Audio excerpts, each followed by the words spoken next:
সচিবালয় থেকে উপদেষ্টাদের বৈঠকের বিষয়ে আরো জানাতে সরাসরি যোগ দিচ্ছেন স্বপ্নিল শাহরিয়ার শিশির। শিশির, উপদেষ্টাদের বৈঠকের সবশেষ তথ্য আমাদেরকে জানাবেন। ইমা, আমি এই মুহূর্তে রয়েছে স্বাস্থ্য মন্ত্রণালয়ের যে সভাকক্ষটি রয়েছে সেই সভাকক্ষে।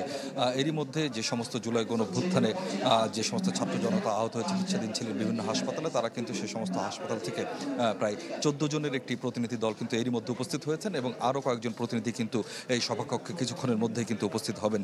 এবং যেটি আমরা জানতে পেরেছি, 4 জন উপদেষ্টার সাথে কিন্তু এই সমস্ত যারা চিকিৎসাধীন ছিলেন তারা কিন্তু বৈঠক করবেন এবং বৈঠকটি আসলে কতক্ষণ চলবে সে বিষয়ে সুনির্দিষ্ট করে কিন্তু এখনও কিছু বলা যাচ্ছে না। এবং বৈঠকের পরবর্তীতে কিন্তু জানানো হবে যে আসলে এই যারা জুলাই অভ্যুত্থানে আহত হয়েছিলেন বিভিন্ন হাসপাতালে যারা চিকিৎসা নিচ্ছেন তাদের চিকিৎসার বিষয়টিকে আরও কিভাবে সহজ করা যায় কিংবা চিকিৎসার খরচ কমানোর বিষয়ে কিংবা সেই খরচটা কিভাবে দেওয়া হবে, রাষ্ট্রই দেবে কিনা, সেই সমস্ত বিষয়ে একটি সিদ্ধান্ত আসবে।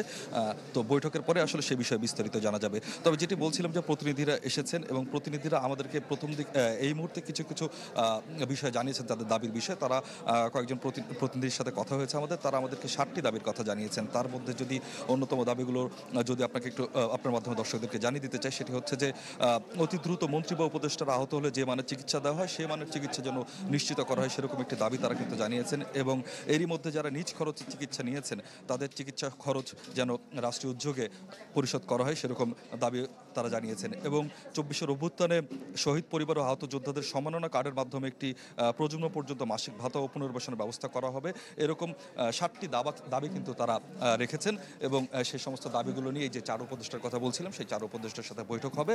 4 উপদেষ্টা এখনও এই মন্ত্রণালয়ের সভাকক্ষে এসে পৌঁছাননি, তারা হয়তো বা কিছুক্ষণের মধ্যে এসে পৌঁছাবেন এবং বাকি যে প্রতিনিধিরা আছেন তারাও হয়তো বা কিছুক্ষণের মধ্যেই এখানে এসে উপস্থিত হবেন। এবং সভার শেষে যে সিদ্ধান্তগুলো হয় সেটি নিশ্চয়ই আমরা দর্শকদেরকে জানিয়ে দেব।